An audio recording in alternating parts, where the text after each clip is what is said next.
Provérbios capítulo 18. Somente os que acharam têm a oportunidade esta noite de dar mais um glória a Deus.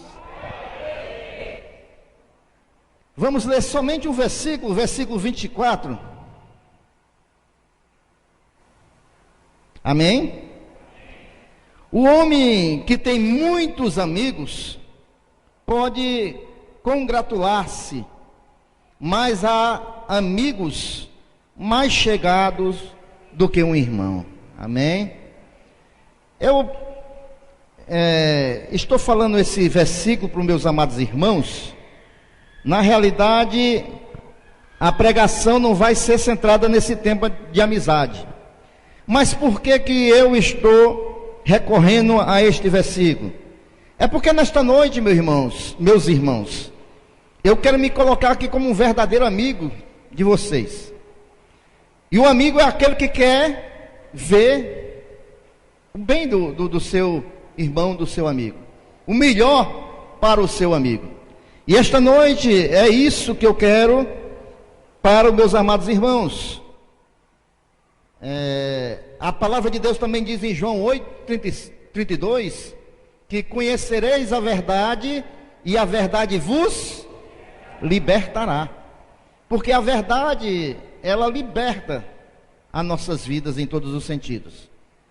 E esta noite eu queria aqui, através dos princípios da palavra de Deus, e são os princípios da palavra de Deus que nos dão poder para nos libertar de muitas coisas que nos prendem daquilo que antes nós não conhecíamos a palavra de Deus. E esta noite, como um amigo mais chegado do que um irmão, eu quero falar de 6 verdades aqui para a igreja. 6 princípios espirituais verdadeiros para edificar as nossas vidas. Amém?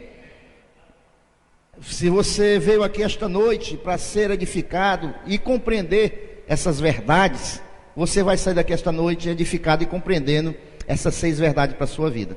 E você pode até anotar aí, querendo. A primeira verdade está lá em Eclesiastes, capítulo 3. Você pode ir um pouquinho mais para frente, no livro de Eclesiastes, depois de Salmos, Cantares, antes de Cantares. Eclesiastes capítulo 3, nós vamos ver a primeira verdade que a palavra de Deus nos instrui esta noite. A primeira verdade, meus irmãos, que eu quero passar para você como um verdadeiro amigo, que muitas vezes a gente esquece na nossa vida, é que tudo tem um tempo determinado. Amém? Repita comigo, tudo tem um tempo determinado. Nada acontece antes do tempo e nada acontece depois do tempo. Tudo acontece no tempo determinado por Deus, irmãos. A Bíblia aqui diz em Eclesiastes capítulo 3, a partir do versículo 1, que tudo tem o seu tempo determinado e há tempo para todo o propósito debaixo do céu.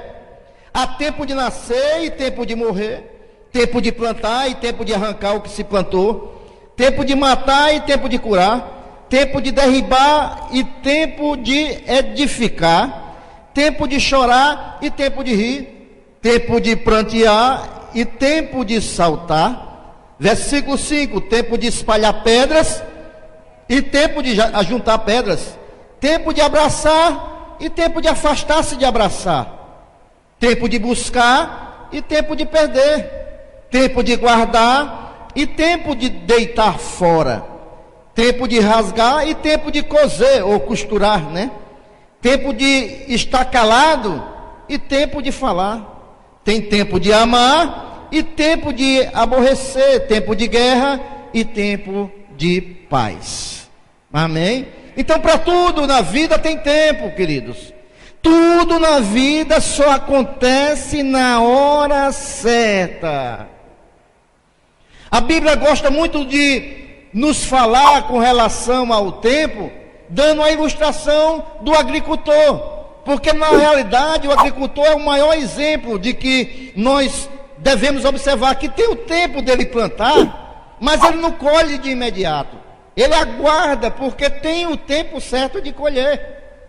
Tem o tempo de plantar, de cultivar, né? Você planta, você cultiva, e tempo de colher. Você não pode pular etapas.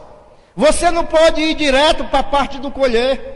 Você não pode ir direto para a parte de cultivar. Você tem primeiro ir para a parte de plantar, aí envolve a preparação do terreno, plantas, passa-se pelo tempo de cultivar e chega o tempo de colher. Então tudo tem o seu tempo determinado. E o agricultor, para passar por esse processo, ele precisa de paciência e de saber esperar. Ele tem que ter paciência. Ele tem que jogar semente na terra. Ele tem que esperar a chuva do céu. Ele tem que esperar a planta brotar. Ele tem que esperar a planta crescer. E ele tem que colher. Tudo no tempo determinado. No Salmo 40 diz o quê? Esperei com paciência no Senhor. Porque tudo tem o seu tempo, meu irmão. Muitas das vezes nós queremos entrar nessa onda doida que nós estamos vivendo aí, de tudo no automático, no imediato, no rápido, no zap, mas a vida não é assim. A vida, as questões da vida não são assim. As lutas da vida não são assim. Aquilo que envolve a nossa vida não é assim. A nossa vida, meus queridos, tem que ter tudo no tempo certo. Não adianta a gente querer passar à frente de Deus, nem muito menos querer fazer da nossa maneira. Tudo é no tempo certo determinado por Deus. Se você chegou aqui angustiado, apressado, querendo resolver, querendo que chova logo do alto para solucionar logo a sua situação, deixa eu te dizer mais uma vez: fica calmo, aguarda em Deus, descansa o teu coração, porque tudo tem um tempo determinado. Tudo tem um tempo determinado. E além de esperar, de ter ali a paciência, o agricultor ele tem que ter perseverança. O agricultor ele tem que ter esperança. Porque se ele planta, é porque ele tem esperança que vai colher. No Salmo 37 diz o quê? Entrega o teu caminho ao Senhor, confia nele e tudo ele fará. Duas coisas: primeiro entrega o teu caminho ao Senhor, depois confia nele, aí ele fará. Se você não entregar ao Senhor, nem confiar nele, ele não fará. Então nós temos que entregar a ele as nossas lutas, as nossas dificuldades, confiar nele e aguardar que ele vai resolver. Agora, se eu entrego a ele e puxo de volta para mim resolver: Senhor, está aqui a minha causa, passa 2 dias, não resolveu, me dá aqui que eu vou resolver. Não confia. Entenda que tudo tem o seu tempo determinado. Tudo tem o seu tempo determinado. Quem anda de acordo com o relógio de Deus, nunca vai se perder. Se você anda de acordo com o relógio de Deus, você nunca vai se perder. Agora, eu gosto sempre de dizer essa frase, que o relógio de Deus é no tempo da eternidade, porque Deus não conhece começo, nem meio, nem fim, porque Ele é eterno. O relógio de Deus é no tempo da eternidade. E sabe como é o relógio do homem? No tempo da ansiedade. É ou não é? Se o relógio de Deus é no tempo da eternidade, que Ele não conhece tempo, porque Ele é eterno, o relógio do homem é no tempo da ansiedade, quer resolver logo tudo de imediato. Mais uma vez eu vou dizer o que está na palavra de Deus. O primeiro conselho de um bom amigo para a sua vida é que tudo tem o seu tempo determinado. Toda vez que você estiver aflito por alguma coisa, se lembre disso: tudo tem o seu tempo determinado. E vai chegar o tempo que Deus ele vai me dar esta bênção. Vai chegar o tempo que Deus vai me abençoar. Essa questão vai ser resolvida, mas vai chegar o tempo. Eu tenho que ter paciência e perseverar confiando em Deus. Amém, queridos? O segundo conselho que eu quero lhe dar aqui esta noite, meus queridos, e que você também pode anotar, é que que uma escolha errada pode trazer consequências irreparáveis. Uma escolha errada que eu fizer na minha vida pode me trazer consequências irreparáveis. Amém ou não amém? Algumas escolhas que nós fazemos erradas trazem muitas consequências para nossas vidas. A gente se lembra do caso de Ló, que Abraão disse: não, você escolha aí, tem as campinas, tem aqui, você escolha para onde você quer ir, a escolha é sua. Ló viu lá Sodoma e Gomorra, a cidade, viu as campinas verdejantes, ele achou que ali poderia se dar bem, e foi a pior escolha que ele fez, porque praticamente abalou toda a sua família. A escolha de Ló foi uma péssima escolha, porque Deus destruiu aquelas duas cidades, a sua mulher se transformou numa pedra de sal, ele foi morar nas cavernas com as duas filhas, depois houve incesto. Quem sabe o que é um incesto? Ele teve relacionamento sexual com as suas filhas, e elas conceberam, deram à luz a dois povos que são inimigos até hoje do povo de Deus, né? Que é os amonitas e os moabitas. Por quê? Por uma escolha errada. Sara e Abraão também escolheram passar à frente de Deus e escolheram pegar a serva, a Agar, e ter um filho, e até hoje tem as consequências que nós vemos na televisão todo santo dia, os israelitas e árabes se matando um ao outro por causa de uma escolha errada de Abraão e Agar. Você sabia que você vê na televisão, muitas pessoas dizem assim: como é que pode, rapaz? A terra que Jesus nasceu só vive em guerra. Jesus não tem nada a ver com isso não, irmão. Bote a culpa lá para Abraão e Agar. Foi eles que passaram à frente de Deus. Abraão e Sara.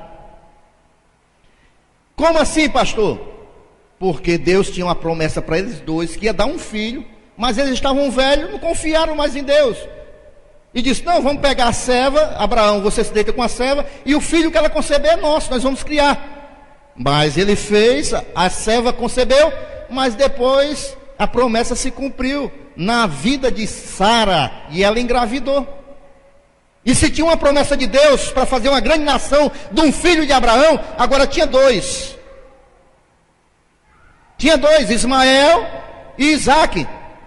E Isaque, ele deu origem ao povo judeu, né? Os hebreus. E Isaque deu origem ao povo árabe. E todos os dois povos hoje ainda brigam pela herança daquela terra, porque todos os dois dizem que são os herdeiros daquela terra. Por quê? Por uma escolha errada. A Bíblia nos mostra aqui várias pessoas que preferiram escolher, tiveram escolhas erradas e tiveram suas consequências. Jonas escolheu não obedecer Deus, mas ir para uma cidade que Deus não tinha enviado, e ali ele provocou uma grande tempestade, prejuízos. Também nós podemos ver Sansão, que escolheu satisfazer os seus desejos, em vez de seguir os propósitos que Deus tinha para a sua vida. Ele preferiu obedecer os desejos desordenados da carne, e acabou como um escravo, sendo palhaço para os inimigos. Nós podemos ver também, né, na vida de Judas Iscariotes, que escolheu vender ao seu mestre, ao Senhor Jesus, por 30 moedas de prata, e as consequências da sua escolha foi que ele morreu enforcado. Nós podemos também ver a escolha do filho pródigo, que está lá em Lucas capítulo 15, que ele preferiu sair debaixo da proteção do pai, da fazenda, daquilo que ele tinha, para desfrutar dos prazeres do mundo, e foi cuidar e comer bolota de porco, como consequência da sua escolha. Eu quero dizer, meus amados irmãos, que nós devemos orar muito a Deus, pedir discernimento, direção, porque uma escolha errada tem consequências. E quem é o culpado do filho pródigo comer bolotas? Foi o pai? O pai não amava o filho pródigo? Não, irmãos, a escolha foi dele. Deixa eu dizer uma coisa para meus amados irmãos com relação a escolhas. E eu quero que fique bem gravado na mente dos meus amados irmãos, esta orientação pastoral. Em primeiro lugar, meu irmão, com relação à escolha, nós somos responsáveis pelas nossas escolhas. Amém? Eu não quero ser um pregador chato não, irmão, desses que tem na televisão. Mas eu quero que você fale, porque você falando, você vai falar para você mesmo. E você vai gravar. E que você bata no seu peito e diga assim: eu sou. Diga: eu sou o responsável pelas minhas escolhas. Somos nós que somos responsáveis pelas nossas escolhas. Lá quando Eva foi tentada, Satanás tentou, mas quem escolheu foi ela e Adão. Foram eles que escolheram desobedecer a Deus. Depois ficou jogando um para cima do outro, porque sempre é assim, né, irmãos? Nós às vezes escolhemos mal e depois são os outros que são culpados. Também o filho pródigo, né? Ele não ocupou o pai dele, mas você já pensou na posição do pai do filho pródigo? As pessoas que conheciam aquele jovem na sua fazenda com toda a fartura do pai, depois viu ele cuidando de porco. Quantos julgamentos fizeram a respeito do pai daquele jovem? Rapaz, o homem lá, uma fazenda, tem tanta condição, e o filho aqui, desse estado, né? Bem facinho julgar, né? Rapaz, o homem é dono de uma fazenda e o filho aqui passando isso. Mas ninguém pergunta, não foi a escolha dele? Não foi ele que escolheu andar esse caminho? Não foi ele que escolheu sair debaixo da proteção do pai? Porque é muito fácil, irmãos. Nós somos responsáveis, irmão. Nós somos responsáveis pelas nossas escolhas. Ninguém é responsável pela escolha de ninguém, irmãos. E deixa-me eu falar mais alguma coisa aqui, irmãos. Quando eu decido, eu estou incluindo cada um de nós, quando nós decidimos, presta atenção que eu vou falar aqui. Quando nós decidimos algo, eu e você, nós decidimos fazer algo, nem Deus vai intervir. Pastor, Deus é soberano, mas Ele não pode contradizer a Ele mesmo. Se Ele nos deu o livre-arbítrio, somos nós que somos responsáveis pelas nossas escolhas. Porque senão, seria muito bom, eu escolho não seguir Jesus, eu não tenho culpa de nada. Não, irmãos. Se eu escolho, irmãos, presta atenção no que eu estou dizendo. Se você escolhe um caminho, você, nem Deus vai intervir na tua escolha. Aí você vê. Se nem Deus faz, quanto mais pastor, quanto mais presbítero, diácono. Que não é nada. Amém ou não amém? Agora Deus, Ele pode tudo. Ele é soberano. Ele só não pode se contradizer a si mesmo. Deus pode mentir? Pode não, irmãos. Senão Ele vai se contradizer a Ele mesmo. E a palavra dele não mente. Deus pode pecar? Ele pode tudo. Mas Deus pode pecar? Não pode, irmãos. Deus não pode, porque Ele é santo. Então Ele pode, mas tem coisas que Ele não fará, porque Ele não pode contradizer a Ele mesmo. Da mesma maneira, se eu disse uma questão que o pastor Edson falou aqui um dia desse, ministrou que pregou. O crente pode fumar, beber cachaça e ir para forró, irmãos? Pode, irmão. Se ele quiser, ele pode. Deus não vai botar 2 anjos segurando ele para não ir, não. Por que nós não vamos, irmãos? Porque nós tememos a Deus, conhecemos a sua palavra e nós escolhemos obedecer a Deus. É por isso. Mas todo mundo aqui tem liberdade de fazer o que quer. Deus não vai impedir o andar de ninguém da maneira que a pessoa quiser, irmãos. Nós somos livres, irmãos. Agora tem uma questão. Uma escolha errada, irmãos, vai trazer consequências irreparáveis para a sua vida. Amém ou não amém? Vamos ver aqui, algumas pessoas, irmãos, aqui na Bíblia, tiveram escolhas acertadas. difíceis, mas acertadas. Moisés era príncipe do Egito, mas ele preferiu sair do palácio e ir para o meio do povo, fazer a vontade de Deus, e Deus honrou Moisés. Nós podemos ver também que Abraão escolheu obedecer a Deus quando saiu de Ur dos Caldeus, de uma terra para ir para outra, mesmo sem saber para onde ia, mas ele preferiu, escolheu obedecer a Deus. José, que estava no Egito, ele preferiu, irmãos, escolheu ser lançado na cadeia, humilhado, do que ter um programa com a mulher do seu patrão. Escolhas. Nós é que fazemos as nossas escolhas, irmãos. Uma escolha errada pode comprometer todo o projeto de Deus para nossas vidas. Deus tem sonho conosco, Deus tem projeto para nós, Deus nos entrega dons e nos entrega também talentos. Mas se eu escolho errado, quem vai comprometer o projeto de Deus para nossas vidas somos nós mesmos. Não é Deus não, irmãos. Uma escolha errada, irmãos, e a escolha quem faz somos nós. E uma outra coisa com relação a escolhas, o responsável pelas escolhas sou eu. O irmão sabe o que quer dizer a palavra responsável? Vem da palavra responder. Que quem tem que responder pelas minhas atitudes sou eu, irmãos. Não é A, B, C não. Sou eu que tenho que responder pelas minhas atitudes.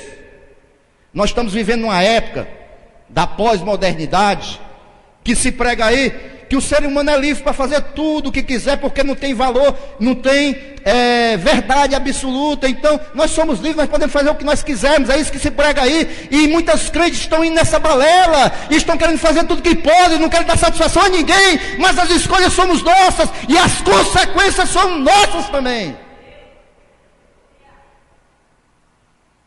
Toda decisão gera consequências, boas ou más. Amém ou não amém? Então, irmãos, o segundo conselho que eu dou para meus amados irmãos esta noite é que uma escolha errada pode trazer consequências irreparáveis para a sua vida. Ore a Deus quando for tomar suas decisões, peça sabedoria a Deus, tome a decisão debaixo da direção de Deus, porque uma decisão errada pode trazer consequências irreparáveis.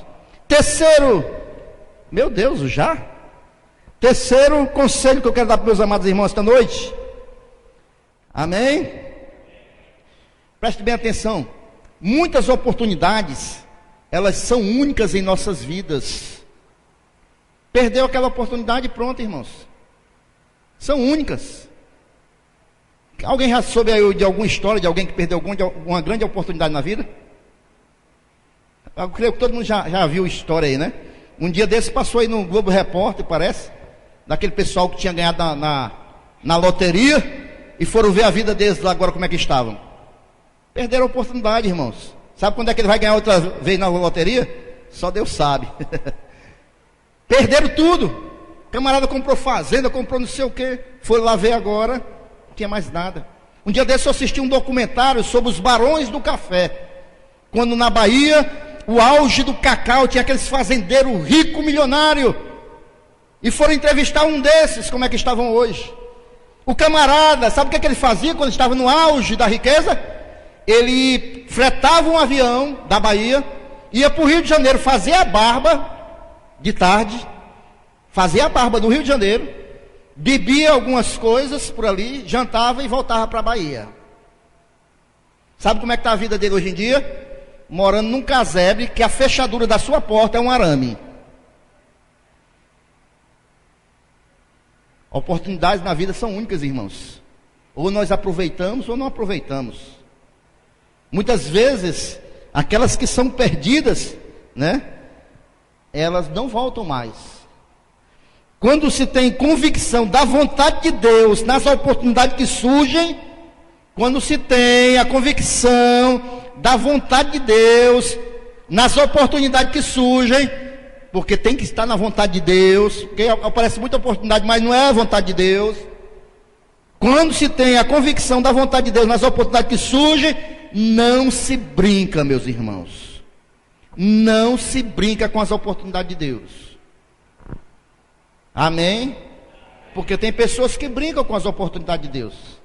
E Deus, se Ele dá uma oportunidade, não brinque com a oportunidade que Deus lhe dá. Não brinque. Amém? Eu fiz aqui, querido, aqui no Ministério de Louvor tem algumas normas que foram criadas, né? Desde o começo da igreja. E eu acrescentei mais uma. As normas que foram... Acrescentei, mas já há alguns anos atrás, também quase no começo da igreja. Aqui tem uma norma, por exemplo, se for para alguém subir para um Ministério de Louvor, ele tem que passar pelo menos 3 meses no banco, né? Vindo aos cultos regulares. Depois começa a ter a oportunidade, depois que é apresentado. É assim que funciona aqui. Porque a gente tem cuidado e tem zelo com o altar do Senhor. Depois eu acrescentei, sabe o que, irmãos? Que se uma pessoa sobe, desce, só tem 2 oportunidades. Para não ficar brincando. É a oportunidade de Deus. A pessoa sobe, quer nada, some. Aparece de novo, não, porque eu agora sobe. Desceu de novo, não tem mais oportunidade, irmãos. Oportunidades que o Senhor dá são únicas na nossa vida. Amém ou não amém? Engraçado é isso, irmãos, que a gente tem um zelo, as pessoas falam.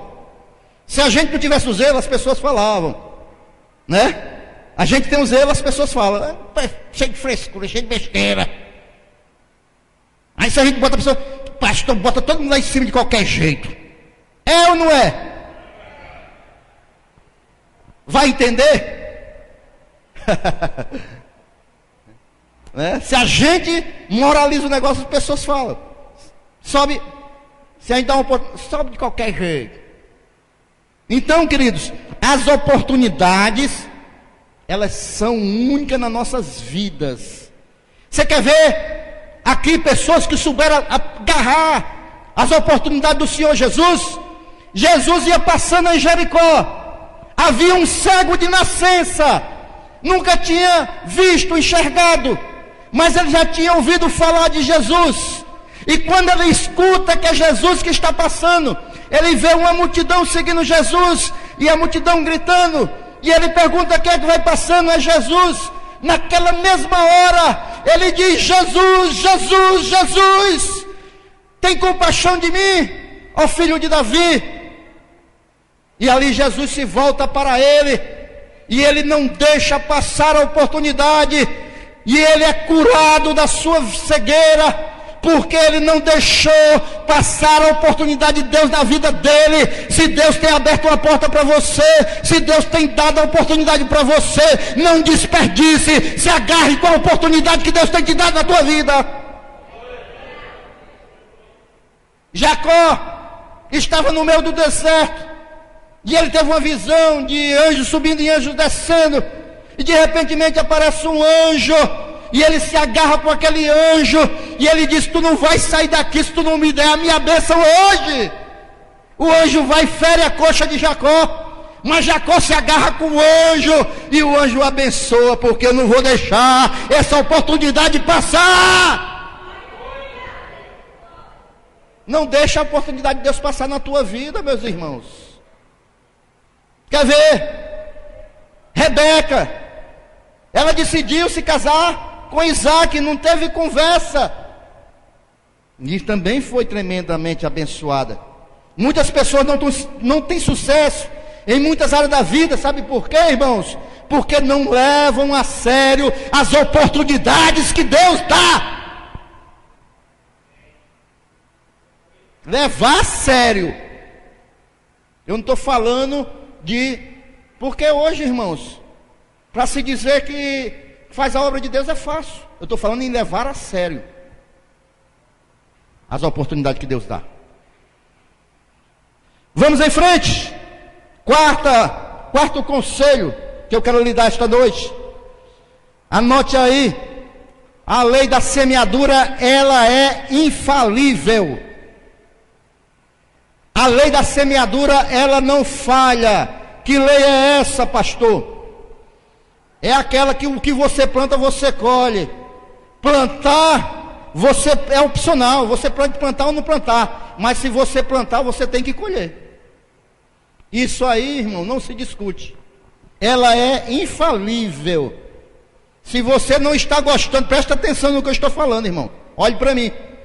Se você não gosta daquilo que você está colhendo hoje, olha para trás aí, irmão, vê o que foi que você plantou. Se você está achando que está colhendo aquilo que não era para colher, olhe para trás. Porque a lei da semeadura, ela é certa. Você não pode plantar manga e colher abacaxi. Você não pode plantar arroz e colher feijão. Você só colhe o que você planta. Amém ou não amém? Amém. Então, meus irmãos, lá em Gálatas, capítulo 6, versículos 7 e 8, abra a sua Bíblia que eu quero ler com meus amados irmãos. Nós ainda temos um tempinho. Gálatas, capítulo 6.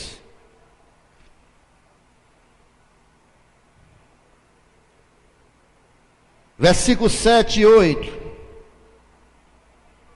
Isso aqui é Bíblia, irmãos.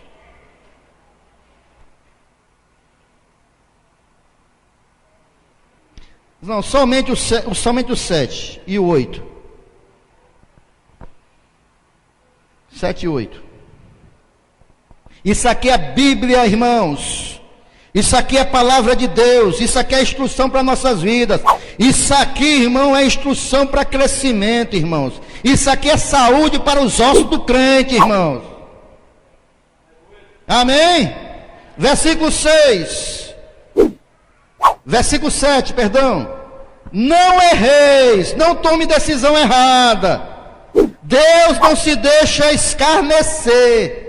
Porque tudo que o homem semear, isso também ceifará, ou colherá. Versículo 8. Porque o que semeia na carne, da carne colhe corrupção.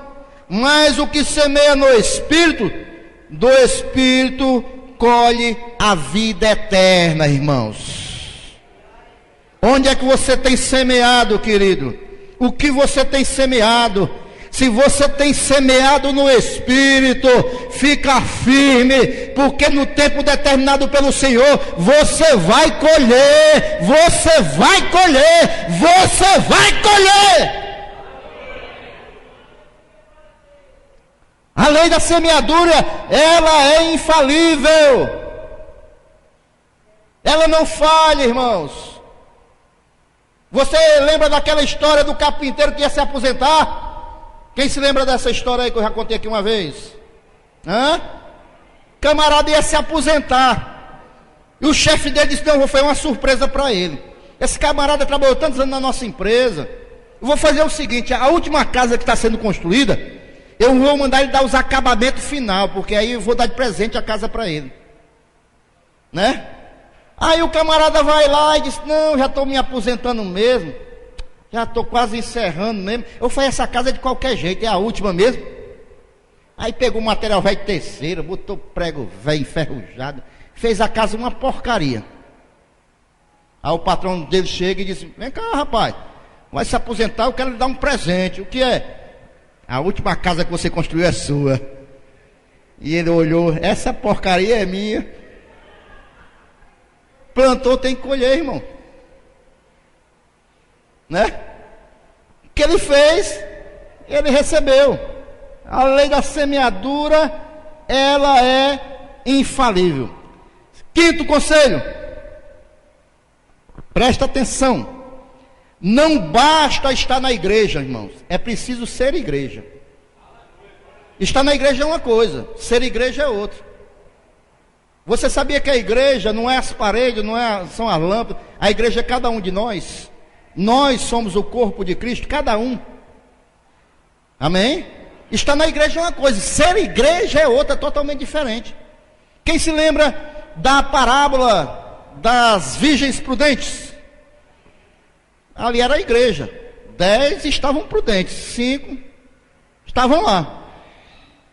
Mas não estavam esperando o noivo, não estavam... Quando o noivo chegou, o que foi que aconteceu? somente a igreja subiu. Entrou com o noivo, né? As 5 que estavam nécias ficaram de fora. As marcas da igreja, irmãos. Toda igreja, aliás, a igreja do Senhor Jesus, ela tem algumas marcas para que nós possamos ser igreja. A primeira marca é a santificação, irmãos. Comunhão primeiro com o Pai, com Deus. Santificação. Porque a igreja é conhecida como a noiva. Ela tem que se santificar, se tornar pura para o noivo, né? E ela tem uma missão. E qual é a missão da igreja? A missão da igreja é adorar e servir ao Senhor Jesus. Então, se eu sou igreja, eu tenho que adorar e servir a Jesus. Ok? E também a igreja, ela tem uma característica. E qual é? A característica da igreja é que, em Mateus 16, 18, que diz que as portas do inferno não vão prevalecer contra a igreja.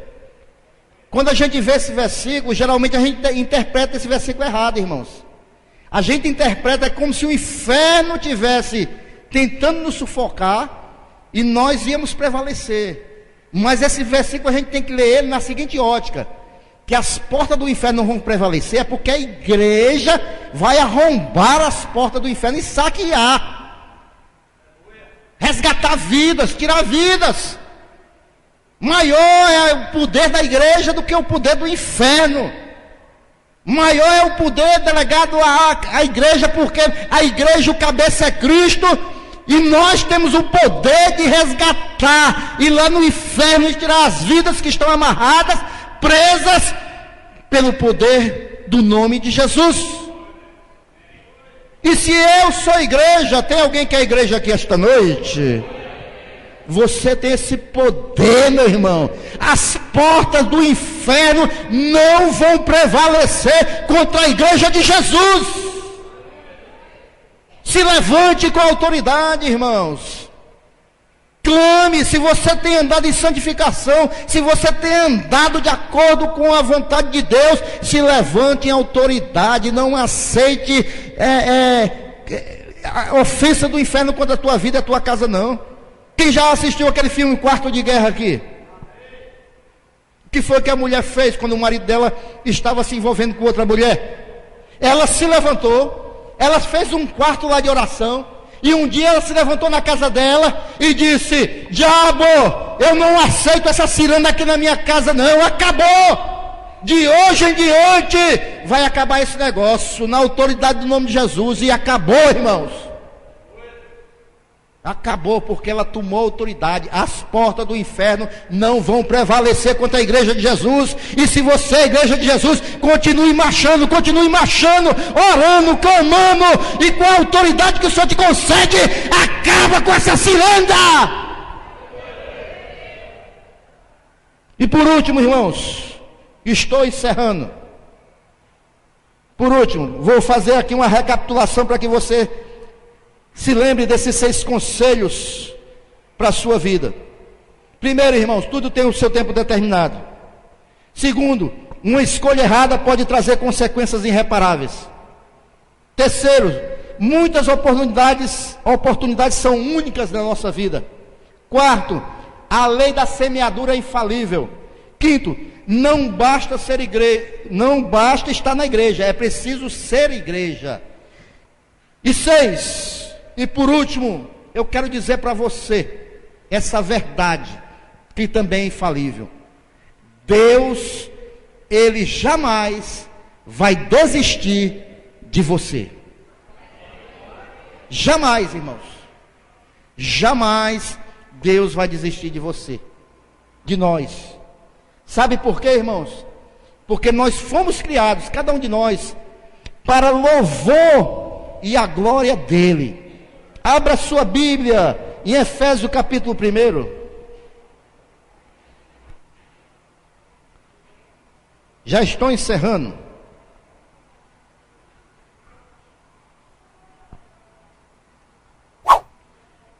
Essa palavra, o apóstolo Paulo está falando para a igreja de Jesus, para cada um de nós. Você abriu? Efésios 1, versículo 5 diz assim: e nos predestinou para filhos de adoção por Jesus Cristo para si mesmo, segundo o beneplácito de sua vontade, para louvor e glória da sua graça, pela qual nos fez agradáveis a si no amado. Lá no versículo 12 ele diz assim: com o fim de sermos para louvor da sua glória, nós, os que primeiros esperamos em Cristo. Ou seja, Deus nos fez para louvor e glória do seu santo nome. Ele quer que eu e você estejamos sempre glorificando e exaltando o seu santo nome. E é por isso que o Senhor jamais vai desistir de mim e de você. Também, queridos, Ele investiu, preste atenção, porque Jesus, Deus, jamais vai desistir de nós. Ele jamais vai desistir de nós. Sabe por quê, irmãos? Porque Ele investiu o que Ele tinha de mais precioso por mim e você, que foi o seu Filho Jesus Cristo. Quando eu vejo João capítulo 3, versículo 16, diz o seguinte: que Deus amou o mundo de tal maneira que enviou o seu único Filho